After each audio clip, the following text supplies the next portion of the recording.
kepala daerah atau pilkada itu dipilih langsung oleh DPRD kembali memanas. Apalagi Presiden Prabowo Subianto ini juga mengusulkan terkait mekanisme pilkada atau kepala daerah ini dipilih langsung DPRD karena sejumlah pertimbangan.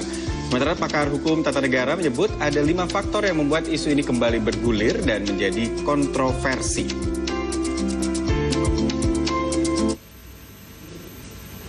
Hufran, seorang pakar hukum tata negara dari Universitas 17 Agustus Surabaya, menjelaskan terkait konstitusionalitas usulan ini bahwa pasal 18 ayat 4 UUD 1945 menyatakan kepala daerah dipilih secara demokratis. Istilah demokratis tersebut dapat dimaknai sebagai pemilihan langsung oleh rakyat maupun melalui perwakilan seperti DPRD. Dalam teori ini disebut sebagai open legal policy, artinya kebijakan terbuka, baik pemilihan langsung maupun melalui DPRD.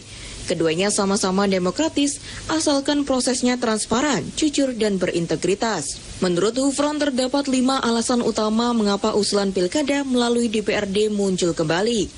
Pertama, pilkada langsung dianggap membutuhkan biaya politik yang tinggi, baik dari sisi APBN, APBD, maupun dari pasangan calon.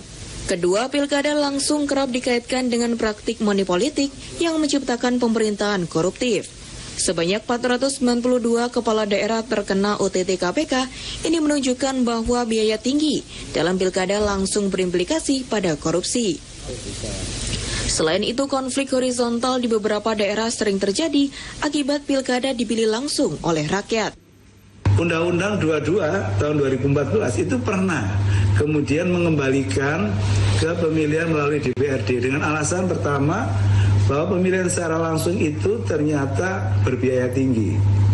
Jadi tidak saja itu dikeluarkan oleh pemerintah melalui APBN dan APBD, tetapi juga itu dikeluarkan oleh para pasangan calon. Itu ternyata termasuk biaya politik yang tinggi. Belum lagi itu kalau ada money politik gitu. Yang kedua, ternyata melahirkan pemerintahan yang koruptif gitu. Ada 492 ternyata kepala daerah yang kena OTT KPK sebagai implikasi dari pemilu yang secara langsung yang kemudian membutuhkan biaya yang sangat tinggi tadi. Yang ketiga, ternyata pemilihan secara langsung oleh rakyat itu juga menimbulkan apa yang disebut dengan konflik horizontal di beberapa daerah gitu.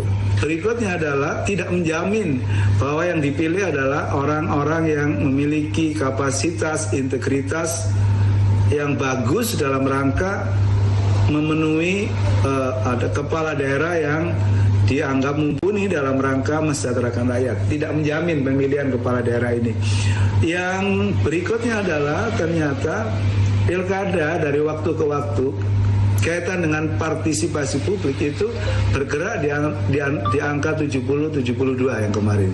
Jadi kalau dibanding pilpres lebih tinggi pilpres gitu. Dengan wacana ini, Indonesia kembali dihadapkan pada pilihan besar, mempertahankan pilkada langsung atau mengadopsi sistem baru yang dianggap lebih efisien. Keputusan akhir ada di tangan pemerintah dan DPR, dengan harapan menghasilkan sistem yang paling sesuai dengan kebutuhan bangsa.